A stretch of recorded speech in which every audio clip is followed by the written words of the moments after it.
चैत्र मास के कृष्ण पक्ष की एकादशी को पापमोचनी एकादशी कहा जाता है। जैसे कि इसके नाम से ही स्पष्ट है, यह एकादशी समस्त पापों को नाश करने वाली है।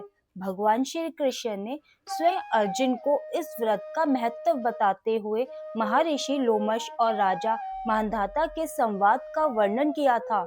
प्राचीन काल में चैत्र रथ नामक एक अति सुंदर वन था, जहाँ गंधर्व और अप्सराएं विहार करती थी।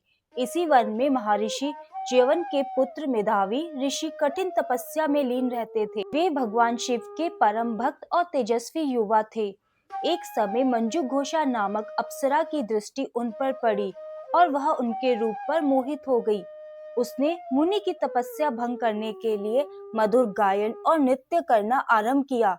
कामदेव की सहायता और अप्सरा के सौंदर्य के प्रभाव में आकर मेधावी ऋषि अपनी सुध बुध खो बैठे।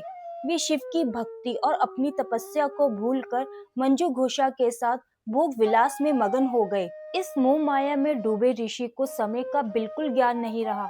जब कई वर्षों बाद मंजू घोषा ने स्वर्ग वापस जाने की आज्ञा मांगी, तो मुनि को आभास हुआ कि जिसे वे कुछ क्षण समझ रहे थे, वास्तव में वे 57 वर्ष का लंबे समय काम वासना में व्यर्थ गवा चुके हैं।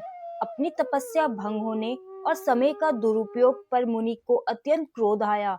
उन्होंने मंजू घोषा को श्राप देते हुए कहा, अरे दुष्ट, तूने मेरी वर्षों की तपस्या नष्ट कर दी है, अतः तू अभी इसी क्षण पिशाचिनी बन जा।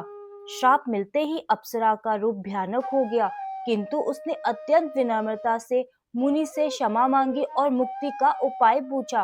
मंजू घोषा की प्रार्थना सुनकर मुनि का हृदय कुछ कोमल हुआ। उन्होंने बताया कि चैत्र मास के कृष्ण पक्ष की पाप मोचिनी एकादशी का व्रत करने से उसके पाप नष्ट हो जाएंगे और वह पुनः अपना रूप पालेगी। इसके पश्चात ऋषि मेधावी गलानी से भरकर अपने पिता च्यवन ऋषि के पास पहुंचे।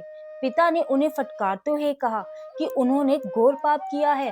पिता के आदेश पर मेधावी ऋषि ने भी स्वयं के शुद्धिकरण के लिए इस एकादशी का पूर्ण विधि विधान से व्रत किया।